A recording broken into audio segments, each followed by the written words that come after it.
what we need to do with our lives when we feel like we are banging our head against the wall and nothing is working out, when we feel like we're doing everything we know to do and yet nothing is working out. Okay. Now I'm going to tell you this, and I'm going to tell you up front. People have told me and given me feedback in the past that I could probably find a nicer way to say something. I did some really successful training with a very an amazing group of speakers. And I was like, stop lying to yourself. And they were like, I really wish you wouldn't say it that way. And I'm like, yeah, but we need to stop lying to ourselves, because when I say it a different way, you can just keep lying to yourself. Okay. So I am acknowledging right now in front of you, my friends, my internet friends, and my podcast friends, that I know that what I'm about to say is probably going to hurt some feelings and step on some toes. Okay. But see, you didn't come to my channel to be coddled and ego stroked and it's okay, baby. They just don't appreciate you. You didn't come to me for that. You can go to somebody else for that. What you came to me for is for me to help you succeed. And what you came to me for is for me to say, I've analyzed the situation and here are the things you need to do to fix it better. Now, there's always another way. There's always alternative ways. There's always additional ways to get things done. But if you do what I'm telling you to do, you're going to bust through your dry spell. You do the things that I'm teaching you to do tonight, you are going to see that the money starts to come in. You do the things that I'm teaching you to do tonight, you will find that people will start to answer the phone calls or return your messages.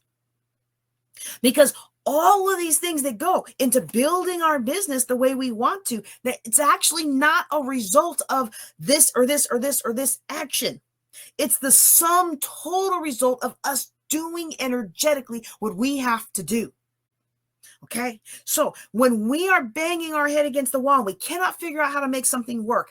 The very first thing I'm going to ask you to do, and again, I know I'm trying to smile. I'm going to try to say it with all the niceness I can muster up. The very first thing you got to do, yes, sir, yes, ma'am, you have got to verify that what you think you're doing, what you intend to do, what you set out to do is actually what you have done.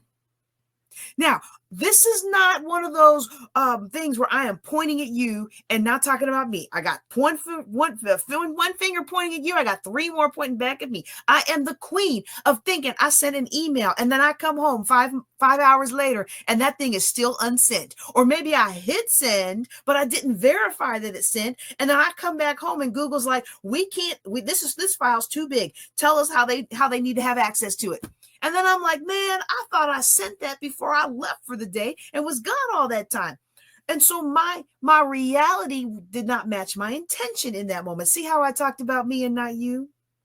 If you are beating your head against the wall and you can't seem to make work what you want to make work, it could be that you have a path that is littered with intentions, good intentions of I'm going to do this and good intentions of I'm going to do that. And you're just so confident that you did what you set out to do.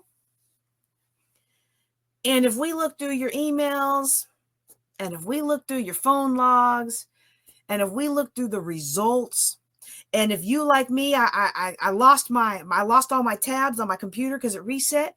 And when I went back to open it, it said I had 270 tabs. Did I want to restore the window with 270 tabs? And I was like, I kind of don't want to open up a window with that many tabs. That's probably why my computer keeps crashing.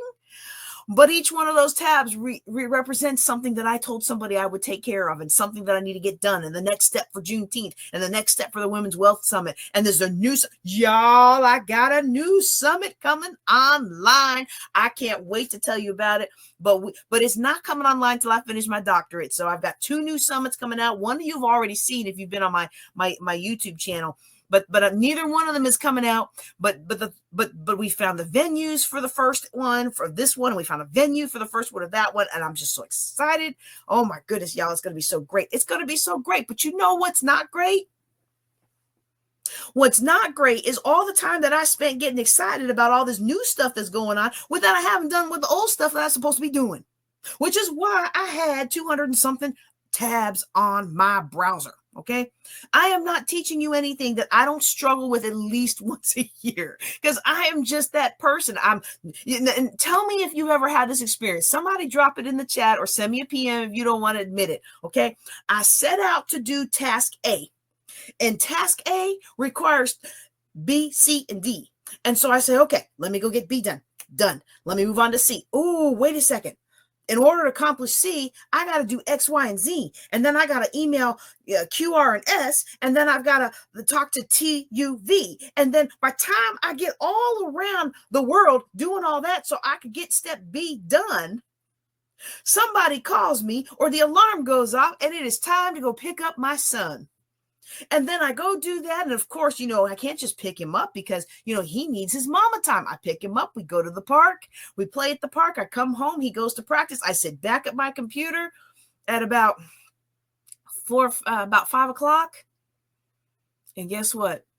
That main first task ain't never got done, because I got all around the world distracted by all the little pieces that needed to happen before A could happen, which is exactly why A hadn't happened in the last month, in the last year, in the last 2 years, in the last 4 years, in the last 5 years. I know I'm not the only one who has had something like that happen.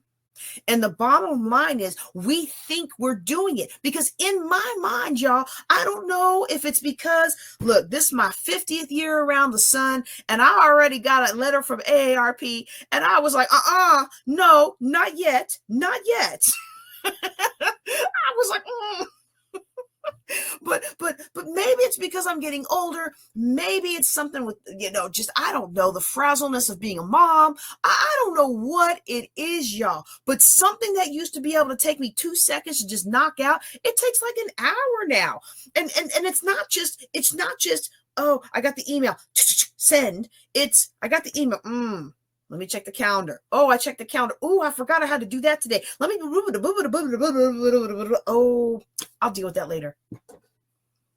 And when we do that, we leave all these open loops. And I've talked about these open loops before, but the bottom line is we think we did it. In my mind, I walk away from that email thinking I did it. Why do I think I did it? Because for the last, 30, 40 years that I've been doing things. I mean, I started my first little store on the playground in 6th grade, so I've been an entrepreneur for a long, long time, right? And in my little mind, when something comes across my desk, I do it. I decide not to do it. I schedule it. I give it to somebody else. Those are the 4 options that I execute. And we talked about that a couple weeks ago. Okay. If you weren't there for it, I encourage you to go back and find it before Facebook deletes it. Okay. So in my mind, I think it's done. And I've had a lot of clients, y'all. In your mind, you think it's done too. In your mind, you thought you hit send on that email. In your mind, you thought you were doing this and you were doing that. And then you find out that it didn't happen. And that's part of why we think we're doing all this effort. And we're really just in our head against the wall. Okay. And so what we have to do is we have to build in some time and capacity to actually make sure that we're following through. And so that's the first thing. When we feel like we can't get where we need to go, that's the first thing I want you to look at. Are you actually doing the things you intend to do? Because here's what we do a lot of times, okay? We judge somebody else by their behavior, by their results. But you know what we do for us? Oh, we judge ourselves by our intentions. Well, I meant to do that. Well, I thought I'd do that. Well, I thought I hit send. And the other person thought they hit send, and the other person intended to do that, and the other person intended to do this, and they never follow through. And you know what we don't do? We don't say, oh my goodness, you probably just forgot to hit send. We're like, can't work with them. I'm taking them off my list, So I just want you to consider that if things aren't working out, consider that before you take drastic actions or spend yet another $2,000 on somebody else's accountability program who's just going to tell you do the things that you need to do. Okay. The second thing I'm going to recommend, if you find that you are really trying to do everything that you know to get done, and you are doing all this action, and you're burning the candle at both ends, and you just feel like you're getting nowhere. The second thing I want you to do, I want you to verify that your actions truly are consistent. And not just consistent across your perspective, but consistent across all perspectives. Okay. So, and I'm going to give you a couple examples of this. I had a, I can't even call them a client. They did a free consult, and I was like, look, if you can't hear my voice, then I can't work with you, because they kept saying, oh, well, we just have a little credit card problem. You got credit cards that are worth double your salary. You got credit cards that's worth double your annual salary. That's not just a little problem. That's a big problem. And then they're like, oh, but we have really good credit. I'm like, your credit is 570. I don't know what world that's really good credit. And I'm a person that doesn't even like you to use debt. Okay. But I understand credit is important when you get mortgages. It's important to the interest rate that you're going to get. It's important in your insurance. If you are moving and you're going to get an apartment, a lot of apartments and a lot of landlords, it's important. You can still get a nice one with somebody who does manual review of your situation. But a lot of apartments and a lot of landlords, you're not even going to get your foot in the door unless your credit is a certain thing. So I get that credit's important, even though I'm not a big fan of using debt. Okay. But when you come at me with, well, it's a 570 and we're doing really well, I'm like, honey, you are not doing really well. And I felt so bad for the husband in that situation, because the husband was the one who brought them to me. And I could tell that he really wanted to work together to get their finances straightened out. But I was like, this isn't going to work. I can't work with you if you're not even going to acknowledge with me that you make, I forget what it was. I'm going to make up some numbers. You make $29,000 a year and you've got $60,000. And we're not even talking about student loans. Okay. Because at those levels, if that 60K was student loans, it'd be deferred. Okay. But we're talking about credit cards, and we're talking about multiple vehicles, and the vehicles, I was like, well, that's kind of reasonable because they don't know what they don't know. But I was just like, you got all of this stuff up on this JCPenney card and the Macy's card and whatever cards, and you're going to tell me everything's great and it's just a little no. And I was like, look, this is the reason why you all are in the mess that you're in, because you think these are just little problems, but this is a glaring problem for your future. And of course, they never came back around.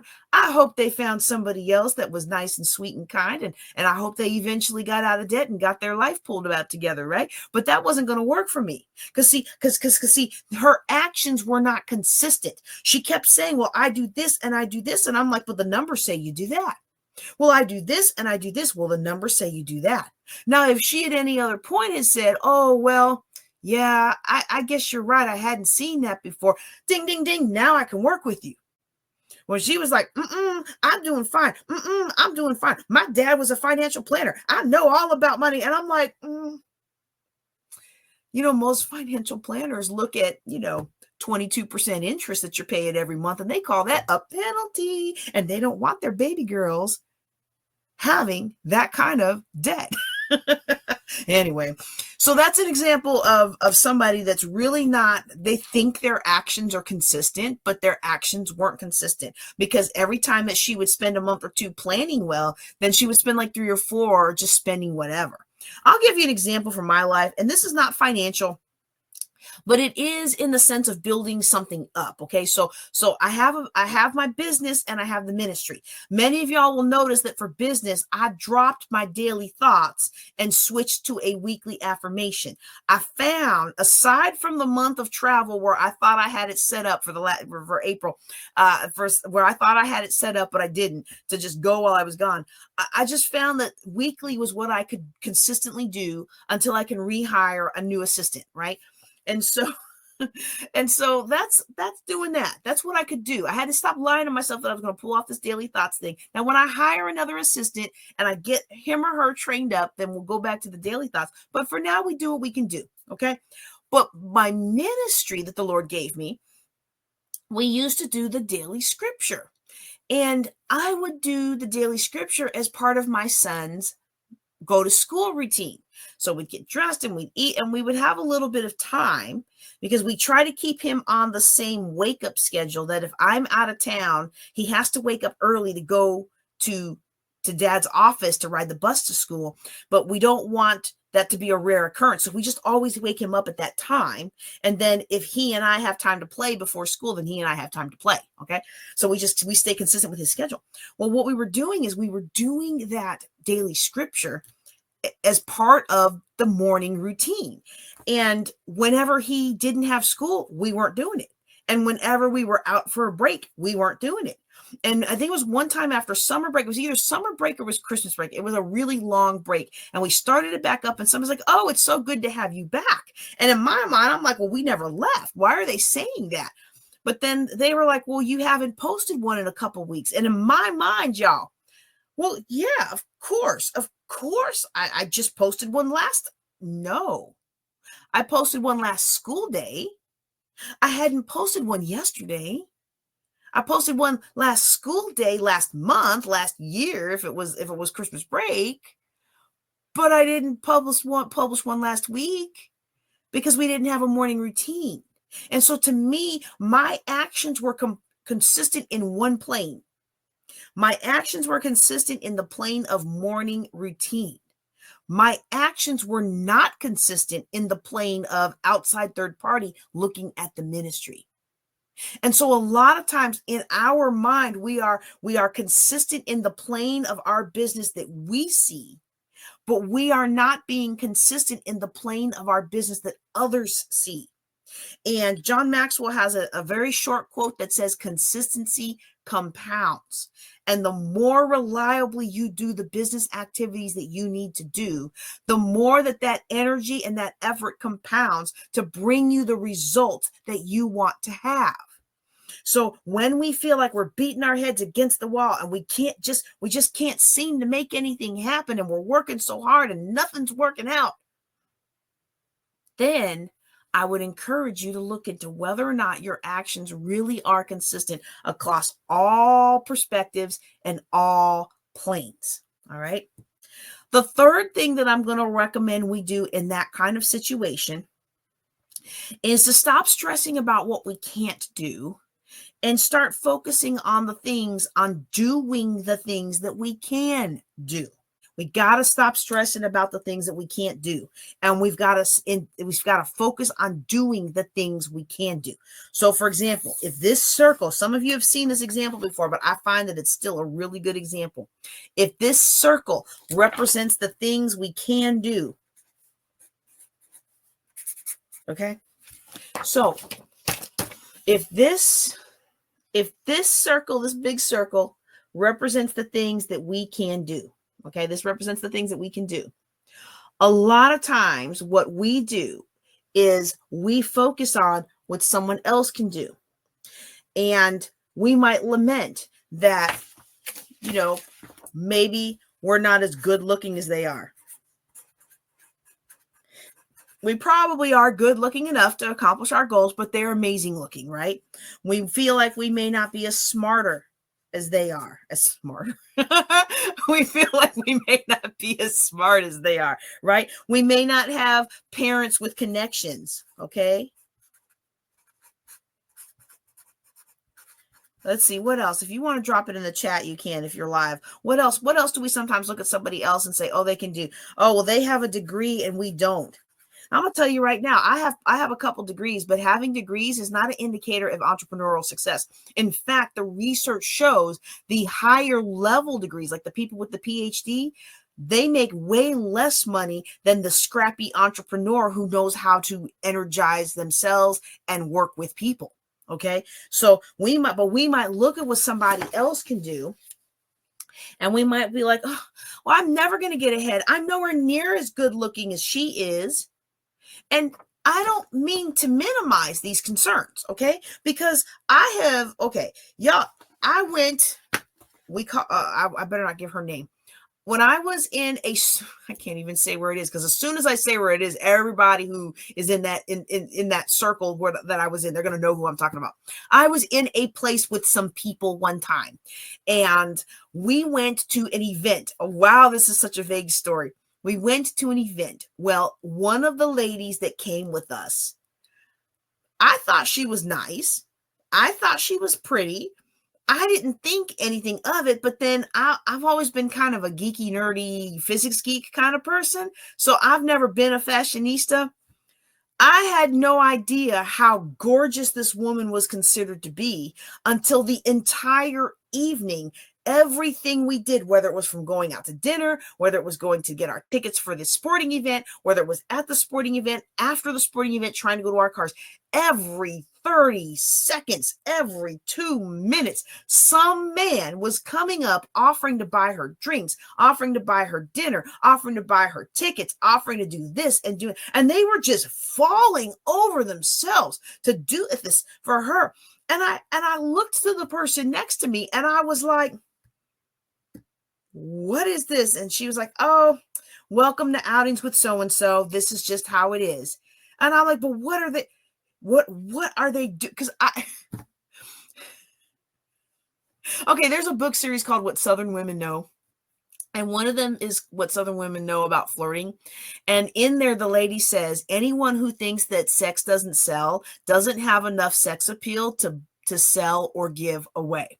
And that comment hit me like a ton of bricks because I've never had a guy falling over myself. Okay. So when this happened and I didn't understand what was going on, that was the first thing that came to my mind is, oh, wow. She's got, I don't see it because she just looks normal to me. We had a great time. She was a normal person. She was a fun person. She had great energy. And to me, she just kind of looked like the girl next door. I didn't see whatever all these guys were seeing. Okay. But apparently, according to the other new friend that I had just made that night, that was a regular occurrence with her. And so sometimes people are more attractive than you. And yeah, those doors will open up more for them. Okay. Maybe that's true.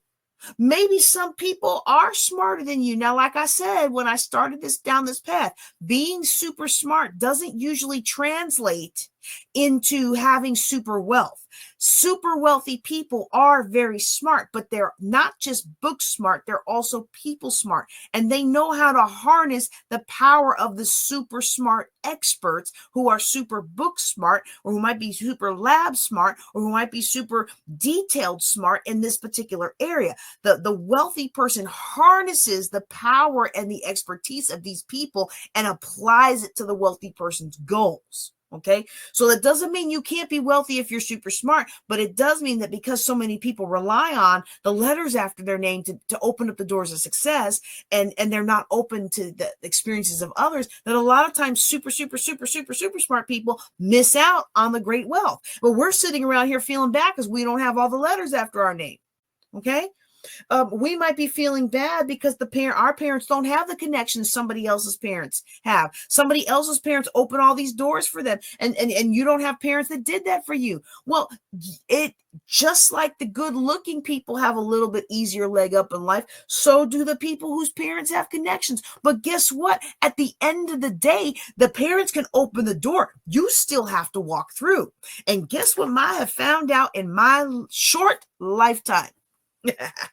I have found out that most people are not willing to do whatever it is they need to do. And if you are willing to do what you need to do and you will stick with it, you will outlast everybody who had the connections, and you will outlast everybody who had the attractiveness. It doesn't mean that somebody's not going to ride their good looks well into their 50s or whatever, okay, until they stop looking so good or people stop caring, right?